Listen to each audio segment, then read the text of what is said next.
Hello, everybody, and welcome to the Keto Edge Summit, where we are dispelling the myths and empowering you to have a super edge in life through the ketogenic lifestyle. I'm your host, Dr. David Jockers, and I've got an awesome guest today. This is my good friend, Michael Dugan. Michael has a bachelor's degree in exercise science. He also is a functional diagnostic nutritionist. He works with drjockers.com, my team. He's our lead research and writing assistant. He also does health coaching with people all around the world, really helping them get to the root cause of chronic issues, helping them navigate the ketogenic lifestyle, and really just empowering people to get well. And so he is a wealth of knowledge, and really excited to have him on today. We're going to jump into this topic of how to overcome the keto flu, and I'm excited about getting into that. But before we do that, Michael, just an honor to have you on, and why don't you just share your story about how you got into health coaching? And I know you came across me, and we connected, and you interned Absolutely. for me, and then I got you writing, and you've just developed ever since then. And so I'm really proud of you. I consider you like a younger brother for me, so really proud of the work that you're doing. So why don't you share with our audience how you got into this? Absolutely. Thanks for having me on.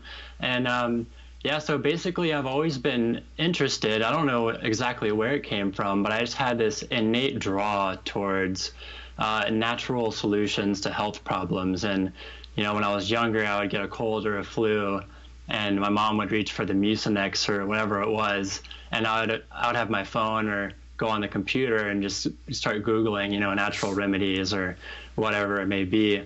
And so that carried in. Actually, it was kind of highlighted by my athletic career. And, I was very competitive, so I was always looking for a way to improve my recovery or just get that edge up on my competitors, So that always came down to how to improve the body's ability to recover and adapt. And so that always came down to the foods I ate and just lifestyle strategies. So And so I was a competitive swimmer for 15 years. I finished in February of 2016.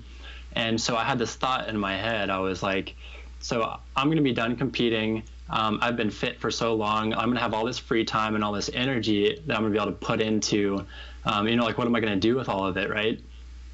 But instead what happened is I was facing a lot of health challenges. I was tired all the time. It was hard to get out of bed. I had lots of irritability, just mood problems. I just detracting from a lot of areas of my life.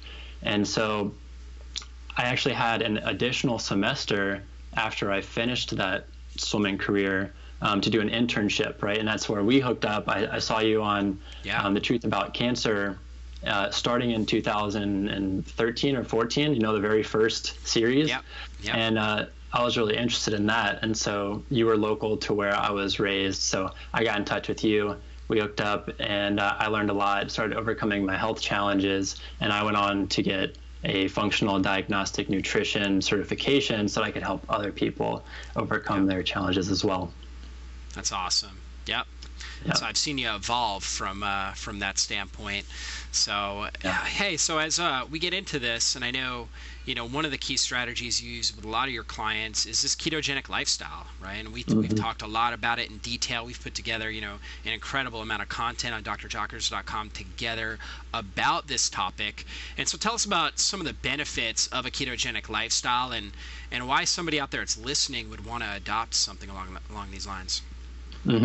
Yeah, so the more I look into it, the more I realize that a ketogenic diet just has this overall stabilizing effect on the body, right? It lowers inflammation, stabilizes blood sugar, it improves your energy levels, it stimulates the formation of new mitochondria, just improving your resilience to stress overall.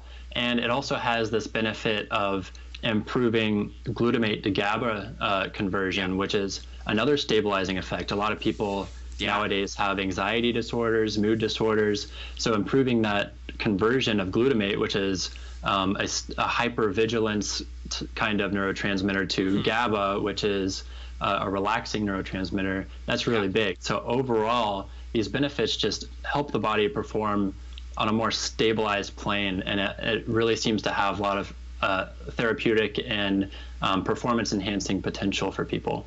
Yeah, absolutely. I mean, it's so much like you were talking about, like glutamate to GABA balance. It's like so much research now on ketogenic diet and the brain. I know you and I put together an awesome article on that topic, and that glutamate to GABA ratio is so key. Just getting that right, because like you were saying, glutamate is this excitatory neurotransmitter, and which we need because like it helps us think sharply and quickly. We get that cognitive acceleration that we need. If we don't have enough of that, we're very slow to thought. We just really can't recall things. Our memory is reduced, our performance is reduced. We need it, but when it's out of balance, we have too much of that, like you were talking about. It's like we get this excitotoxicity that can damage brain cells and lead to anxiety and lowered neurotransmitter function, leading to depression, things like that. And just like you were talking about, that's one of the areas that most people don't realize. And I loved, you brought that to light, in that article, how important getting that glutamate to GABA balance. We get the right balance, so we get the performance enhancement, but we don't get that overexcitation. So yeah, really powerful stuff. Exactly. And so you and I put together a great article on the keto flu, because as we've been coaching people, one of the common things that we'll see with people, and it's definitely not everybody, it's a percentage, maybe like I would say from my experience like 20% or so will start to notice some of this keto flu symptoms. And there's a lot of stuff out there on the internet about it, and we wanted to really put together kind of a research-based approach to dealing with this. And typically when people are experiencing this keto flu, it's usually a short-term type of thing, and there are strategies that we need to apply in order to balance it. But first, why don't you jump into really what the keto flu is, how somebody, what they might experience as they go into a ketogenic diet and as they start to adapt to become more keto adapted in general. Yeah, so it's pretty much what it sounds like, right? Keto flu. And that's because the symptoms very much resemble that of a flu. Some people will feel weak. Maybe they'll get some body temperature dysregulation. They'll just feel irritable. Shaky is a very common one. Lightheaded, and so those are pretty much the common ones. And when it comes down to is you have to think about what's going on in the body during that time. Yeah. So your body's going through a tremendous metabolic shift, right? Because you've been burning sugar your entire life, and all of a sudden you're trying to teach your body to burn fat as energy instead. And so one of the big things, or one of the first things that happens, is that your blood sugar drops and your insulin drops. And so that's really the signal that you want, because it tells your body, okay, time to burn fat. But if your mitochondria aren't ready to burn fat, you end up in this almost energetic disadvantage, right? You're not quite burning ketones yet, but you have low blood sugar, and so you just get tired and irritable. And so another big one is because of that lowered blood sugar and lowered insulin. One of the jobs of insulin is to actually signal the kidneys to hold on to sodium. And what that does is it also tells the body to retain water. So you go on a ketogenic diet, you start shedding lots of water and minerals, you become dehydrated. That's another common underlying factor with keto flu. And so those two things are really the big ones. And then two, I would say, maybe less common or more overlooked aspects of this would be, first of all, HPA axis dysfunction, or what is commonly referred to as adrenal fatigue, right? And so if you have HPA axis dysfunction, right, if your brain isn't communicating with your adrenals properly, then when your blood sugar drops and your insulin drops, you're going to have a cortisol spike every time. And instead of being able to shift into that fat burning state, you have blood sugar spikes along with those cortisol spikes. And so that's really not conducive to being in a state of ketosis. And then something that's somewhat related, that's commonly found with HPA axis dysfunction, is actually mitochondrial dysfunction, right? If your mitochondria aren't ready, or they're not suited to burn fat, then obviously they're not going to do so. So those are the four underlying factors that I see that have a heavy influence over keto flu symptoms. Yeah, that was extremely well put. So when there is keto flu going on, we got to start looking at really all those different factors and start to address those. And so tell us about really, how do we address that? Like, so for example, somebody they're eating a high carbohydrate diet, they hear about the ketogenic diet, they listen to this summit, and they're like, hey, I want to do this, I want to go low carb, high fat. So they start to do it, and they start to experience this. What would be some of the first things you would do? Yeah, so like you said, you have to, this person's coming off a high carb diet, you have to take into account what kind of lifestyle this person was living before. You have to think about what is the potential that they have mitochondrial dysfunction. How long have they been burning sugar? Does their body even know how to use a ketone efficiently, right? There's always some level of ketones in the blood, but as a primary energy source, that's a whole different story.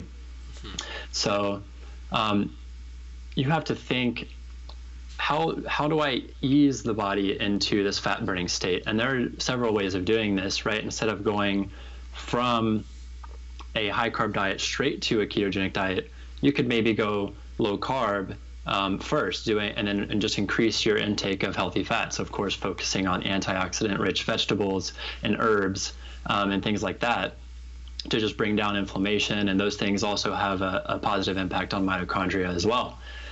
And then, so some other strategies you could use is intermittent fasting. It's a great one to essentially, you're going with shorter amounts of time without that sugar, and you'll actually start to build up that mitochondrial strength, and you'll be able to better utilize ketones once you go into the ketogenic state. So two more things, essentially priming the pump before you get into a ketogenic state is you can use lots of MCT oils or exogenous ketones while you're doing lower amounts of carbs. And the way I see it, you basically get your body familiarized with having higher levels of ketones in the blood, so that when you do go into a more ketogenic style diet, your body recognizes them, knows how to use them, and you don't experience as many of those symptoms. Yeah, that's great. Yeah, so that would be how to address it from the hypoglycemia standpoint. And then, of course, you want to make sure you're drinking plenty of water, because like I said, you'll start draining minerals and extra water. And then doing things like a good sea salt, like a Celtic sea salt or a Himalayan salt, in your water and on your foods. Don't be afraid of salts, especially when you're going ketogenic. You can consume a lot more than is typically recommended by a general media outlet or doctors even, right? Like the AHA, the American Heart Association's recommendation is quite low compared to what we know. And we actually see improved health with higher amounts of salt.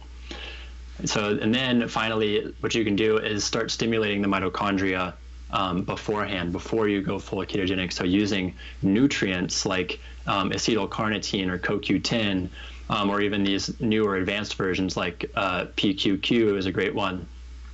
And then of course, intermittent fasting and stuff is going to help with that as well. So those are all really great strategies for just preparing the body to get into that state before you're even in it. And then you really reduce your tendency of experiencing those symptoms. Yeah, that's so good, and I really second that. Big thing I try to do is get my clients basically to be hydrating well between meals. So oftentimes we'll start to feel that, in a sense, like that hypoglycemic type issue where we start to feel dizzy. We start to feel faint at times, and just feel really bad if we're not well hydrated between meals. And a lot of people aren't used to doing that, just drinking a lot of water between meals. And like you were saying, put a lot of electrolytes, use a lot of salts, things like that. And sometimes when we're basically moving people into more of a ketogenic lifestyle, they're so used. If somebody is so used to snacking and they've told me, hey, I've got really bad hypoglycemia, I'll oftentimes have them kind of time out their meals like the first week or two, to where they're eating like every 3.5 hours. So a high fat, lower carb meal every 3.5 hours, just because it's like, I don't want any chance that they're going to have that hypoglycemic type reaction. And then the next week we'll punch it out to like 4 hours, right? And so we'll just kind of slowly start to extend the time between meals.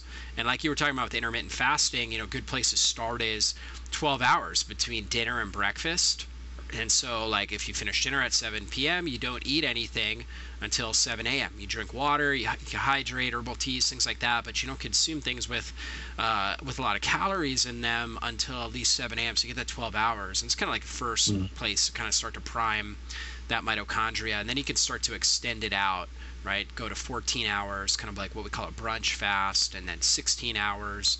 But you want to kind of progress. You want to give yourself like a week at a time to start to progress into that if you're somebody that's dealt with that hypoglycemia. So what do you think of that? Yeah, that's definitely a great strategy. In fact, I had a client recently who was looking to kind of sequence into it. And that's really what I did is I said, basically, you just want to start with lowering your carbs. Consume plenty of healthy fats. If you get hungry, eat more fats. Start with a short fast, like 12 hours, and as the weeks go on, monitor how you're feeling.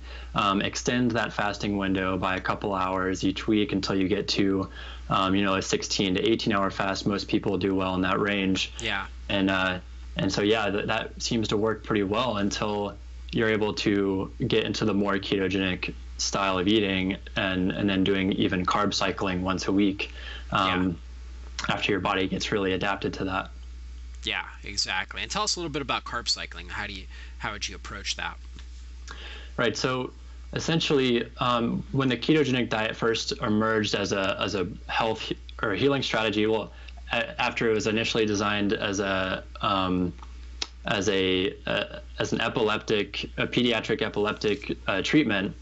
So basically, originally, like a strict ketogenic diet was a big thing. People would go on extended amounts or extended periods of a ketogenic diet. And while it seemed to be beneficial initially, it seemed like down the road that people were experiencing issues like thyroid. They were taking hits to their thyroid hormones, adrenals, energy levels were tanking.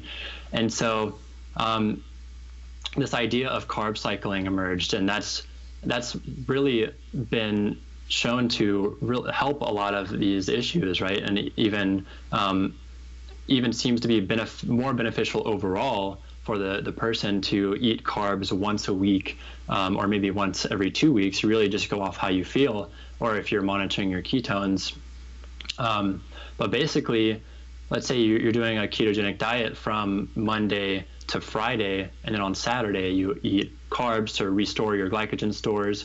And a reason that this could be really important is that actually certain tissues in the body are obligate glucose metabolizers, right? They can only burn sugar as a primary energy source, right? It's about, I think it's about 20 to 30% of tissues, or some small percentage, can only burn sugar. So having a day where you restore your glycogen stores and make sure that those tissues have the fuel they need, consuming low glycemic sources like pumpkin, sweet potato, maybe some sprouted quinoa, or some white rice cooked in coconut oil, is a really great strategy to do that. Yeah, absolutely. I also like other nutrient dense stuff, like carrots are good, beets, berries, right? So all good, really good sources. And yeah, like typically, if somebody has like a neurodegenerative type issue, like Alzheimer's, Parkinson's, or epilepsy, of course, something along those lines, or if they're like real insulin resistant diabetics, I will usually, as long as they're feeling good, right, I'll usually keep them in a more of a strict state of ketosis, right? I see that therapeutically just be working a lot better. But yeah, if they're dealing with like a thyroid issue, okay, or just more of an autoimmune maybe, gut issues, stuff like that, then I'm typically thinking, getting them keto adapted and then starting to cycle in carbs and trying to find that sweet spot like you were talking about, whether it's once a week, once every 2 weeks, once a month. For some people, they just feel so good when they're in ketosis. So we don't want to necessarily mess with that. We want to find the right sweet spot for them. For some people, it's twice a week, right? Some people, and at some stages, some people need a little bit more of a carb up almost every day. And, and typically when we do that, we carb load right in the evening, right? Because you're actually more insulin sensitive in the evening. So it's like low carb during the day. In the evening, add in something like you were talking about, maybe carrots or sweet potato, something along those lines, berries, and that typically works better. You want that nutrient dense source of carb. You don't want to just like go out and eat a bunch of pizza, Yeah, a bunch of pizza exactly. from Pizza Hut or something like that. Get all the Yeah. trans fat and all the toxins. And what I found is it's more sustainable for people too, because obviously we all grew up on a lot of carbs. And Mm, so for many people, they're like, hey, I can go 6 days low carb if I can have that one yeah. day where, I can eat higher carb. And so Hmm. I can have honey in this dessert recipe or something like that, like some good raw honey or something. So Right. for a lot of people, it's just more sustainable. They can do it long term as well. So Mm. that's a big component with it. So let's say somebody like right now they're trying to keto adapt and they're experiencing the keto flu. Like what kinds of things can they do immediately to help with that? Yeah, so some of the things we've already talked about, right? Just consuming more water, lots of Yeah. minerals. Yep. And then some other things that are sometimes overlooked is you might just need to eat more Yeah. fats. That's Because big. if you don't have enough fats, then you're not going to get into that optimal state of ketosis. A couple more things is just mitigating stress and multiple areas of your life, whether it's from your job or even internal stressors, right? So anything that's going to spike cortisol is going to increase blood sugar and pull you or make it less conducive to being in that ideal ketogenic Mm, state. So that's even like things like keeping your bowels moving, right? So yeah. making sure you're eating enough fats to keep your bowels moving or enough fiber, potentially using things like magnesium and drinking enough water can all ensure that, right? Because if you have things that are backed up in your bowels, it's going to contribute to microbial imbalances, Yeah. cause that cortisol spike, and just bring you out of that state. So one more thing is taking part in some form of short duration, high intensity exercise if you're not battling some kind of condition that's going to limit your ability to do so. And so that short duration, like 15, 20 minutes, high intensity, large muscle groups is going to really stimulate the mitochondria and contribute to your ability to even switch between sugar and fats as energy sources and just really help you get into that state. And also, of course, limit your experience of those keto flu symptoms. Yeah, absolutely. So that's that concept I love to talk about, metabolic flexibility, and you've really touched on, different things to do to improve your metabolic flexibility. And just for our audience, that metabolic flexibility means kind of what Michael's talking about here, the ability to go from burning sugar as our primary fuel to burning fat. And so when we're exercising at a high intensity, that short burst, like you were talking about, we've got to burn sugar. That's going to be our primary energy source because we need quick fuel, and sugar is quick fuel, but it's also metabolically expensive. It really produces a lot of pollution, a lot of free radicals, oxidative stress. And in short bouts, that's really good because your body adapts. It produces what we call endogenous antioxidants through that, which means antioxidants we produce within the cells. So the cells get more resilient. The mitochondria is improved, like you were talking about. But long term, obviously, we don't want to be burning sugar. We want to be burning fats. But like cycling in, hey, some high intensity exercise, getting good rest and adaptation really helps improve that metabolic flexibility. So I love that point. And also, what you were talking about, very few people really in the keto world are really talking about constipation. I found that to be one of the biggest factors we've got to address to get somebody keto adapted. And Mm. like you were saying, hey, a lot of times people are just not drinking enough water. Healthy fats really help with. So if they're consuming the fats, that should help with bowel motility. But if they're not drinking enough water or getting the salts, like you were saying, salts really help with the bowel motility. Sometimes adding in magnesium. Sometimes we'll do real high dose magnesium to just get the system flushing. Probiotics can be really helpful. So you definitely want to make sure that you're moving your bowels at least once, if not twice a day. You want to create a consistent pattern for when you're moving your bowels, like early, like in the morning before you really get going with your day. It's really the best time. Your colon, large intestine is most active at that period of time. You want to flush yourself with water, and it helps with the intermittent fasting because it's like you're not thinking about a meal, you're just drinking a lot of water. That can help if Yep. somebody's doing like a bulletproof coffee or a fat burning coffee. Then the coffee can actually help as well, right? It helps stimulate those acetylcholine receptors in the gut, which help with motility. So that can be really helpful. We like to use a lot of herbs too, like those carminative herbs. Oh right? yeah, Ginger exactly. tea, things like that can all be really, really helpful as well. So I think that those are all huge. So I'm really glad that you jumped into that. What are some of the biggest pieces of advice you would give to somebody as they pursue a ketogenic lifestyle? You've talked about a lot of really good things so far today. So some of this may be review, which is good for our audience, right? Because the more we hear stuff, the better the better chance it's going to sink in. So what are Right. some of the biggest pieces of advice with that?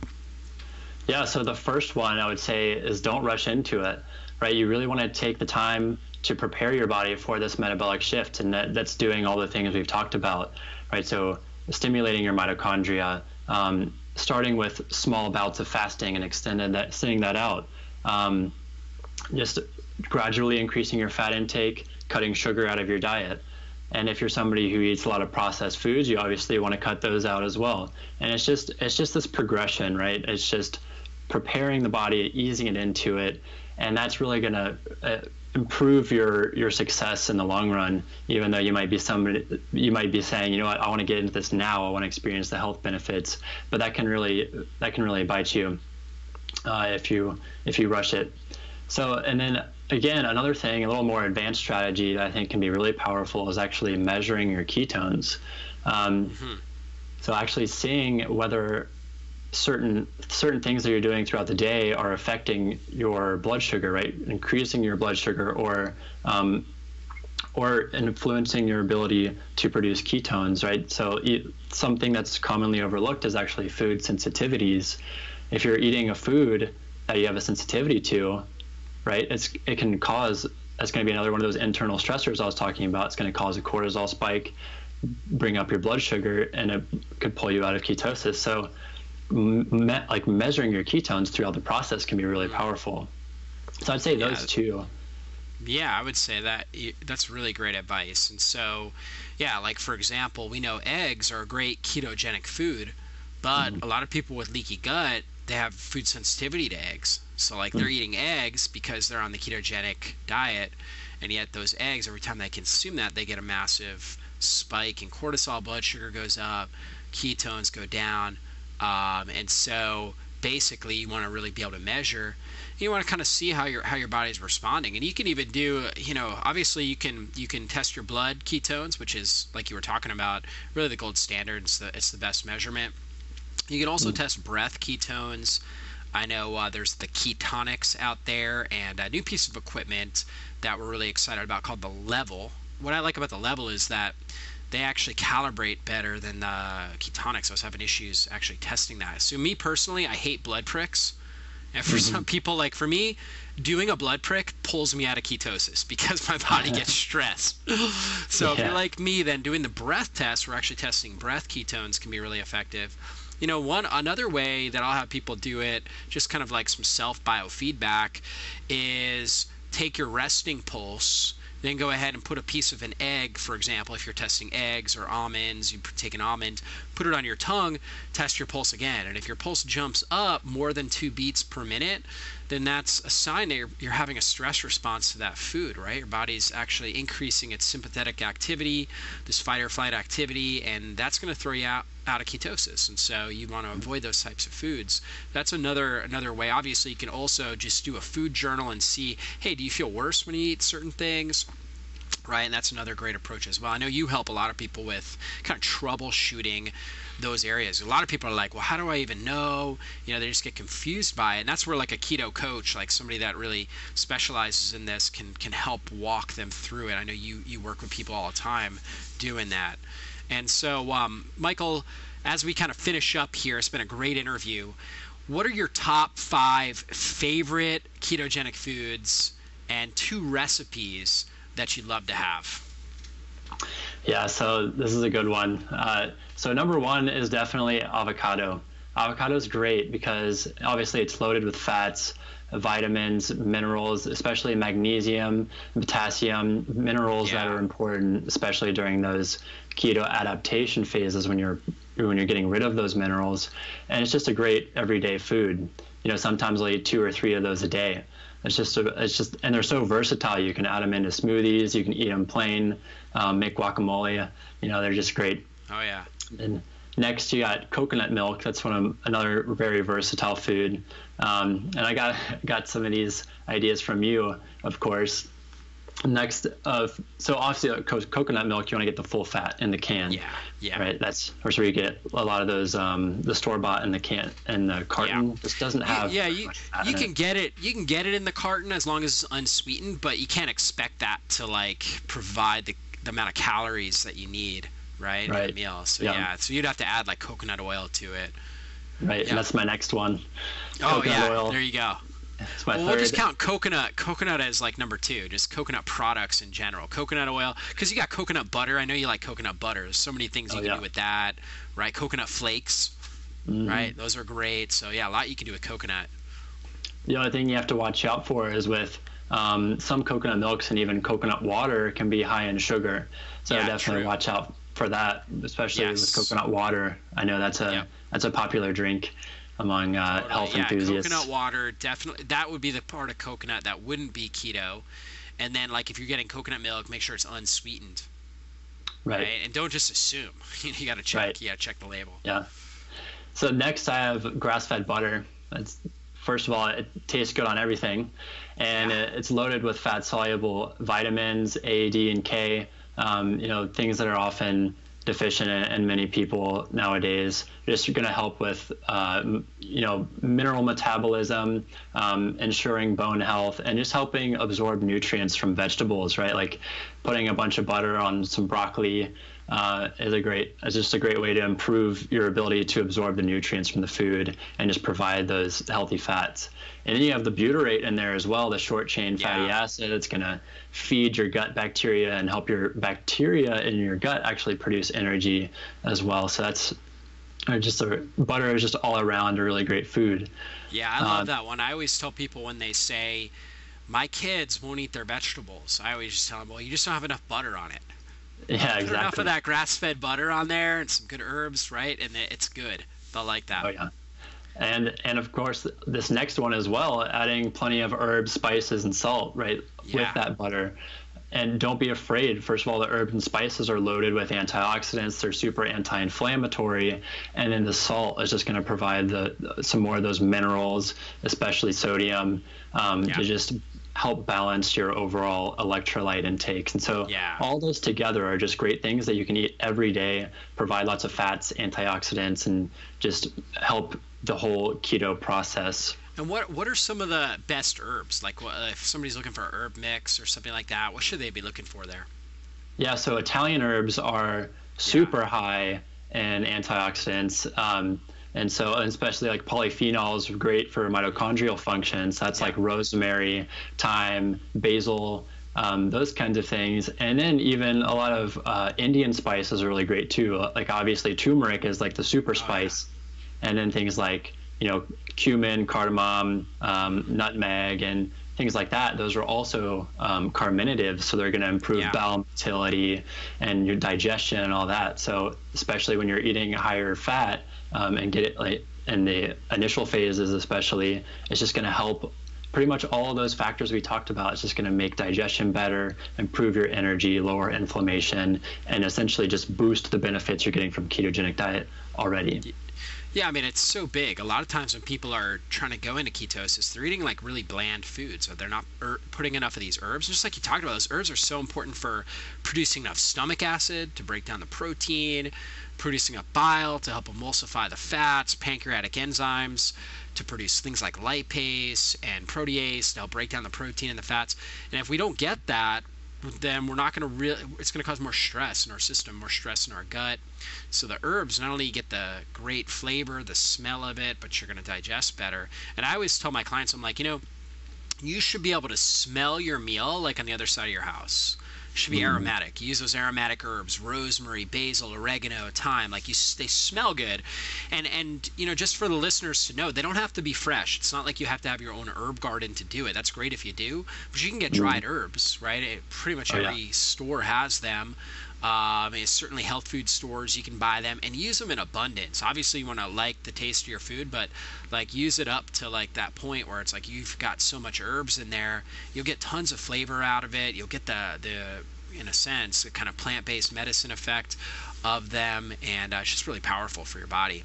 Now, you mentioned Absolutely. salt. You mentioned salt. So,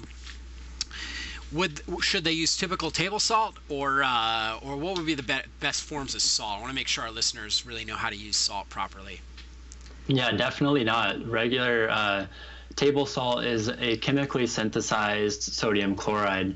And so when you get to, if you look into these things like Celtic sea salt or Himalayan salt, these are things that are naturally derived from the earth. And they, as a consequence, it's not just sodium, but it also contains chlorides and a whole array of over 80 different minerals in trace amounts that you need in your diet. So it's not just about the salt itself, the sodium, it's the whole array of minerals and the electrolytes, which is going to go back to the hydration and the minerals we talked about before. And when you get into, when you're adapting into a ketogenic diet and just as a everyday strategy, adding plenty of those salts in your food and in your water is a great way to get all those minerals. Yeah, absolutely. Super key. Getting that right type of salts like you were talking about, just so important. And I just tell people, obviously, again, you want to enjoy the flavor of your food, but just be generous with the amount of salt you're consuming. Because, again, low-carb diet equals low insulin equals basically your body excretes a lot more sodium. You need that, or you're going to have the keto flu type symptoms. So you want to salt your food well. And, just a great energy tonic, too, is just taking like a little bit of salt on your finger, putting it in your mouth, and then drinking some water.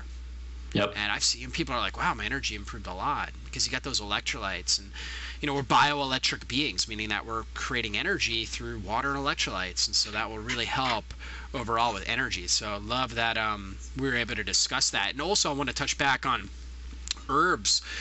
Two we didn't even talk about are like vinegars, like apple cider vinegar, and lemons and limes. Those are really powerful carminatives. And so when we're talking about like our broccoli with grass-fed butter on it, putting the citrus or apple cider vinegar, one of those types of things, again, will help with that stomach acid production, helps improve the flavor of the meat, the vegetables, helps to kind of pre-digest it before it even gets in our food.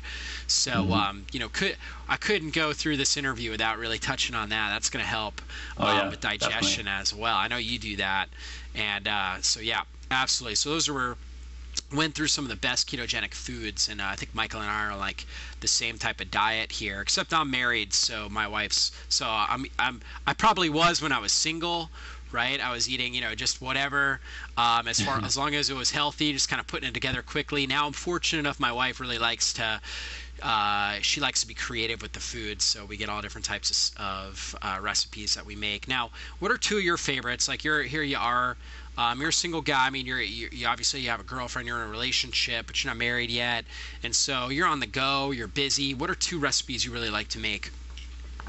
Well, it's something that I do every day, whether it's for breakfast or my first meal, right, or even lunch, is I do a lot of liquid nutrition, and that's something that I actually got from you, and that's that can come in many forms, right? So I'll either do like a smoothie with like coconut milk, avocado. If I have a workout that day, maybe I'll do some blueberries and like a vanilla or chocolate bone broth protein, or even like some other type of high quality protein source.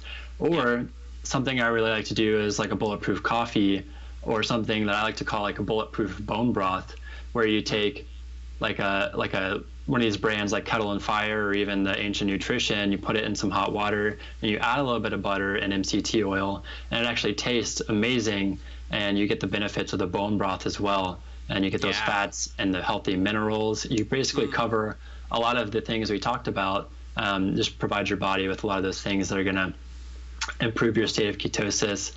And then finally, just a staple for dinner time is like a high quality meat. Pasture raised meats obviously are a must. And then vegetables like broccoli, Brussels sprouts, covered in lots of healthy fats like butters or MCT oils, salts and herbs. So it's pretty basic, but you can get pretty creative with it, Very versatile. No, I love it, man. Those are foundational foods right there. Making smoothies, full fat smoothies, and like you add the avocado in, it's like a protein pudding. It's kind of what I call it, exactly. right? Because it takes on more of a pudding type texture. But yeah, get a lot of those healthy fats in there. I love the idea of obviously your bulletproof bone broth, right, or whatever you called it there. That's a great idea as well. Put that grass-fed butter in there, so you get a lot of the fats, you get those calories, and it's going to help the body just basically produce ketones and help you get keto adapted. And you get all those minerals like you're talking about. It's just brilliant. Just really, really awesome food for you. So it's been an awesome interview, Michael. Really a privilege and honor to have you on. And tell us more about how people can connect with you. Absolutely. I appreciate you having me on. I think it was a really good talk. And so basically, you can reach me one of three ways. You can reach me through drjockers.com. I do health coaching through there. You can reach me directly at michael@drjockers.com. And then finally, I've set up a Facebook page, which is Michael Dugan FDN-P. That will be my personal Facebook page. And so you can get on there, interact with me. I'll be doing Facebook Lives, interacting with people, answering your questions and everything. So those are the best ways to get in touch with me. Love it, Michael. So definitely connect with him. He is one of the sharpest young minds in this whole ketogenic world. So great person to work with if you're looking for a coach on how to get into and stay into ketosis and really get the benefits of that, and connect with him on his Facebook page. And he just gave you his email there, michael@drjockers.com. So send him a message, let him know how much you loved this interview, and obviously give him some praise for that. So thank you again for being on, Michael. I'm so proud of you and just the young man that you've turned into, and I'm really proud to have you as my research assistant, writer, and health coach at drjockers.com. And if you're out there and you're finding value in these interviews, then I want you to just go ahead and consider owning the entire Keto Edge Summit for yourself. This way you get all the interviews, you get the transcripts, really all the bonuses that we have, everything that you can have and go through at your own time period, so you can really digest this information, get the most out of it. And if you do that, I know you're going to have great success on your ketogenic journey. So if you would consider owning it for yourself, look at our page and you'll see all the details there. And we would really consider it an honor if you were to look into that. And we will see you on a future interview. God bless you.